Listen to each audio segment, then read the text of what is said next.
నమస్తే, welcome to editor analysis. ఒక్కసారిగా ఇది చూడండి. Abraham Lincoln close. ఇది ప్రపంచవ్యాప్తంగా షాకింగ్ న్యూస్ ఇది. సో అదొక క్వశ్చన్ మార్క్ కూడా ఉంది. అది క్లోజ్ అయిపోయినట్టేనా అన్నది. ఎందుకంటే అమెరికా నౌకపై ఇరాన్ పంజా. వెనుదిరిగిన అబ్రహం లింకన్. అబ్రహం లింకన్ అంటే ఒక ప్రచండ యుద్ధానికి కేర్ ఆఫ్ అడ్రస్. మరి ప్రపంచ పటంలో మరో మహాయుద్ధానికి తెర లేచిందా? అగ్రరాజు అమెరికా గర్వంగా చెప్పుకునే అబ్రహం లింకన్ అంటే సముద్రంపై తేలియాడే అజేయ అనుకోట లాంటి చిన్న నగరమే. మరి నౌకల్లో బాహుబలి లాంటి అబ్రహం లింకన్పై ఇరాన్ మిడుపుదాడి చేసిందా? మరి గల్ఫ్ ఆఫ్ ఒమెన్లో అసలు ఏం జరిగింది? క్షిపణుల మోత, డ్రోన్ల హోరు మధ్య అమెరికా యుద్ధ నౌక నిజంగానే దెబ్బతిందా? ఇది ప్రశ్న. మరి ఇరాన్ చేస్తున్న సంచలన ప్రకటనలకు అమెరికా ఇస్తున్న పొడి పొడి సమాధానాలకు పొంతనెక్కడా ఉండటం లేదు. మరి పశ్చిమ ఆసియాలో ముంచుకొస్తున్న ఈ ముప్పు వెనుక ఉన్న అసలు కథ ఏంటి? ఆపరేషన్ అబ్రహం లింకన్లో అసలు ఏం జరిగింది? మరింత లోతుగా డీటెయిల్గా చూద్దాం. అది గల్ఫ్ ఆఫ్ ఒమెన్, ప్రపంచ చమురు రవాణాకు అత్యంత కీలకమైన జలసంధి. అక్కడ నిశ్శబ్దాన్ని చీల్చుకుంటూ ఒక్కసారిగా దూసుకొచ్చిన క్షిపణులు.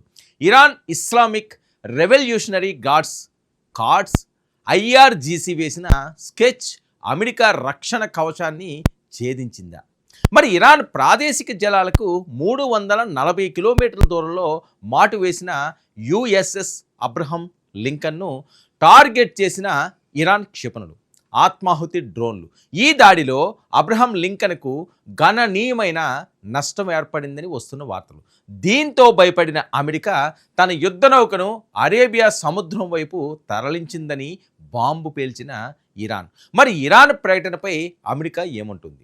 ఎప్పుడు ఆధిపత్యం ప్రదర్శించే వాషింగ్టన్ ఈసారి ఎందుకు పెదవి విప్పకుండా గోప్యత పాటిస్తుంది? మరి పెంటగాన్ వర్గాల సమాచారం ప్రకారం ఇరాన్ నౌక ఒకటి అబ్రహం లింకన్కు ప్రమాదకర స్థాయిలో దగ్గరకు వచ్చింది. వెంటనే నావికాదళం మార్క్ 45 గన్లతో విరుచుకు పడింది. మరి హెల్ ఫైర్ క్షిపణులతో హెలికాప్టర్లు రంగంలోకి దిగాయి. కానీ నౌకకు జరిగిన నష్టంపై మాత్రం అమెరికా మౌనాన్నే ఇప్పటికీ వహిస్తుంది. మరి గతంలో ఇలాంటి దాడులను కొట్టిపారేసిన అమెరికా ఈసారి నష్టం జరగలేదు అని గట్టిగా చెప్పకపోవడం వెనుక ఏదైనా బలమైన కారణం దాగి ఉందా? మరి గ్లోబల్ డిఫెన్స్ ఎక్స్పర్ట్ అందరినీ ఈ ప్రశ్న ఇప్పుడు వేధిస్తుంది. మరి నిజానికి యుఎస్ఎస్ అబ్రహం లింకన్ అంటే కేవలం ఒక నౌక కాదు, అదొక సముద్రం మీద తేలియాడే నగరం. 332 మీటర్ల పొడవు, 5500 మంది సిబ్బంది, అణుశక్తితో నడిచే ఈ మహానౌకపై 90కి పైగా అత్యాధునిక యుద్ధ విమానాలు ఉంటాయి. ఇక 1991 గల్ఫ్ వార్ నుంచి నేటి వరకు అమెరికా విజయాల్లో ఇదే కీలకమైన పాత్ర పోషించింది. మరి అలాంటి నౌకను ఇరాన్ దెబ్బ తీయగలిగిందంటే పశ్చిమాసియాలో సమీకరణలు వేగంగా మారిపోతున్నాయని అర్థం అంటున్నారు నిపుణులు. మరి ఇరాన్ షహీద్ డ్రోన్ల ఉధృతిని తట్టుకోవడానికి అమెరికా ఇప్పుడు కొత్త వ్యూహం కూడా పండిందట.